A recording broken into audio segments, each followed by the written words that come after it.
am so happy that you joined me today. I'm Miss Dana and welcome to my kitchen. We are going to make the most wonderful sandwich today. It's famous in New Orleans and it's called a muffuletta. So I'm sure you're right in the middle of tailgate season, whatever your sport is, football or another one. I know we used to love to go to LSU football games and Louisiana College football games because that's where I went whenever I first went to college. And so this is easy. You can make it the night before. It's also great for Sunday night supper or after church on Sunday because you can make it the day before and it only gets better with age. So here we go. But first, let me tell you something about LSU. Nick, have I ever told you the cheer from LSU? Nope. Okay, so whenever Ron and I went a long time ago, it was this. Hot boudin, cold couscous. Come on, Tigers, push, push, push. But I'm not sure that rhymes. But anyway, everybody loved it. It was a lot of fun. And you know, at LSU, the people are all about anything spirit-wise to cheer on their Tigers. So here we go with this sandwich. It calls for a lot of different ingredients, but we actually went to the market in New Orleans where it's famous, and I asked him, what is one thing that you would tell me to do whenever I am making this sandwich? It's at Central Market, and he said always use Italian bread. So this is Italian bread, and evidently it soaks up the olive salad that you put on it real easily. So we're going to make the olive salad first. So you use Spanish olives, which are the little olives with pimentos, and black olives, but just make sure that they're pitted because if they're not, it's going to take you a bit longer and you don't want that. First of all, it's a half a cup of chopped black olives, a half a cup of green olives, remember the little Spanish olives, the one with the pimento in the center, a tablespoon of chopped garlic, a tablespoon of chopped shallot or shallot if you're in South Louisiana, 3/4 of a teaspoon of black pepper or white pepper. I've been kind of using white pepper lately. I don't know, I just really, really like it. And some chopped celery. So I like this because we use the leaves. My mama did whenever she was cooking a long time ago, and it wasn't really popular then, but there's so much flavor in the celery leaves. So remember to keep those in if you think you would like it. And I'm going to show you a little trick. It calls for parsley, 3/4 of a tablespoon actually, and so I do not like to chop parsley, so true confessions here. So what you can do to make it a whole lot easier is just snip it with your scissors, and then you have little pieces that are small enough for your salad, and it's a whole lot easier. So I'll snip a couple more, and here we go. So in the flood last year in Houston, my son's football team's school, well, the whole school got flooded really badly, Kingwood High School, and so the football team lost their uniforms and all like that, and they actually had to not go to school, their school, for 6 months. But I'm telling you, they're the Kingwood Mustangs, and people from the professional sports leagues in Kingwood and Houston rather have just been so gracious and so kind to them and provided what they needed to start the season. So I just love it when people give back to people who need it. Okay, so here's what the salad looks like before we're going to put a 1/4 cup of olive oil, and you just stir it in. You know, the olives are really salty, so you don't need any extra salt. And so I don't put it in because we try to go by, if an ingredient is salty and you don't need it, don't put it in, because once you put in too much salt, you can't take it away. And here is the bread, and I actually pulled out the middle, and you can see that it's kind of like a little boat. And one thing about making any sandwich that you need to remember is the ratio of meat and cheese and salad to bread. You don't want to have too much bread. And so if you pull it out, then it will make it easier to eat, and you'll be able to taste the main ingredients better.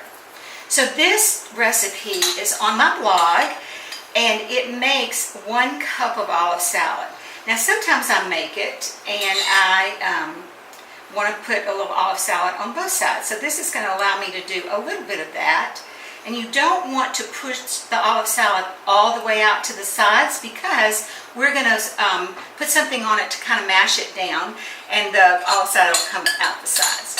This is also, I have used this sandwich to bring to people who just may need a meal. Maybe they have someone in the hospital, or they're really busy, they just had a baby, because you can put it in the fridge and cut off what you want as you go, and it just makes it really convenient. So we had enough olive salad to go on both sides. I'm going to spread it out.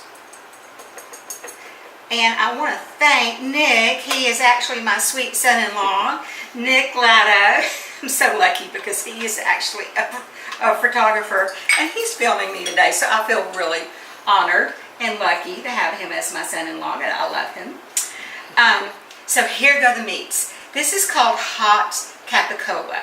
It's actually kind of nicknamed Hot Cappy, which I like because I had an aunt that was named Cappy. And mortadella. It's kind of like actually an Italian bologna, but it has peppercorns in it, it has pistachios in it, and so it's really, really delicious. Provolone cheese and mozzarella cheese. So you just put the cheese down first, or you can put the meat down first, but today we'll put the cheese. And you make sure that everything is covered the best you can get it. Actually today we are not tailgating because it's not the weekend, so I'm probably going to bring these to the fire station. The firemen love it whenever I video on video days, because they usually get what we make. And by the way, we're so grateful for all the first responders. The Cajun Navy is in North Carolina, and all of the first responders who are helping the people, and certainly praying for them in North Carolina and South Carolina. Okay, so here's the mortadella down. This is so yummy. They let me, whenever I was buying it at the grocery store, you know, whenever you are trying out deli meats, they'll always let you taste a little bit. And so I was just like, oh my gosh, this is really, really good. And I've had it before. This actually, they're making it a little bit smaller, not quite so round now, so large. And I think it's better, and it certainly fits just perfectly on this sandwich. So here is the Hot Cappy. I might have to rename this sandwich Hot Cappy in honor of my aunt. She was an excellent cook. And we used to have big barbecues at their house in Effie, Louisiana, in the country. Okay, so you just put the sandwich, you do the little flip, whoop, over, and you get almost nothing to fall out. But anyway, and then you press it down. And so before I put this in the fridge overnight, you need to put it in the fridge for at least 30 minutes. But for sure overnight, you see my little puppy is smelling this good food, and she wants a bite. What you do is you can put it on a baking sheet, and then put another baking sheet over it. Now just imagine that I have put saran wrap on it, and then to really help it to mash down, you can put your cast iron skillet on it. And then in the morning when you get up, or a little bit later in the day, if you're going to make it in the morning and serve it that night, it is nice and flat and so easy to eat. So I'm going to move this right here. We'll wrap it up in a minute and put it in the fridge and show you the end result. So here it is.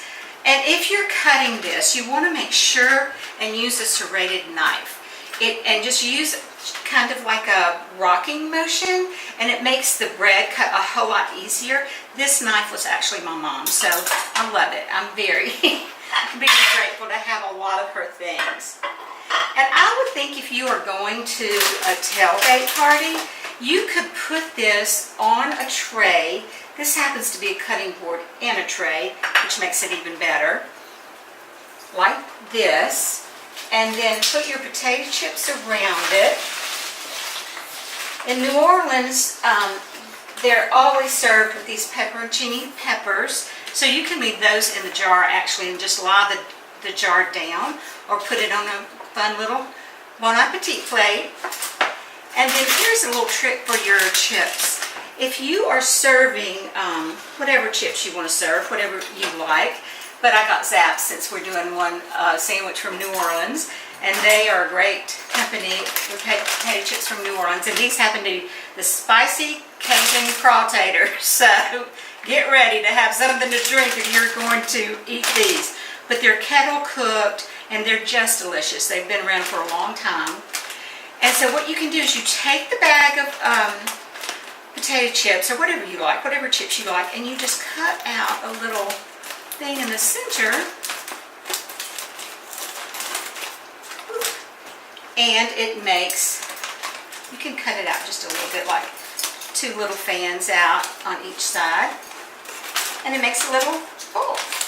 And so you can use it like this, and it's clean. You don't have any more dirty dishes to wash, and it makes a little bowl for your chips, so you can eat them like that.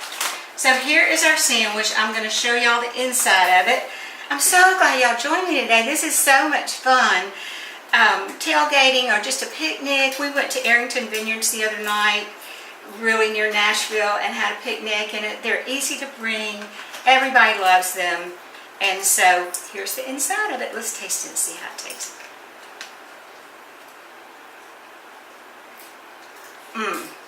Delicious. I mean, really so good. So good. The olive salad adds so much. And the different meats and cheeses that you have on there just makes it, the depth of this sandwich, amazing. So I hope y'all enjoyed it. It's on my blog. I have cookbooks for sale. So if you would like to have a great Christmas present for someone, go to my blog, and I have 4 cookbooks available. We're also going to have these really cool spatulas in different colors available. So please go to my blog and look it up. This sandwich is on my blog, so you can find it there, the recipe there. So once again, we had a party via video. Thank you so much for joining me. I really appreciate it, and I hope y'all have a wonderful day. Bon appetit, y'all.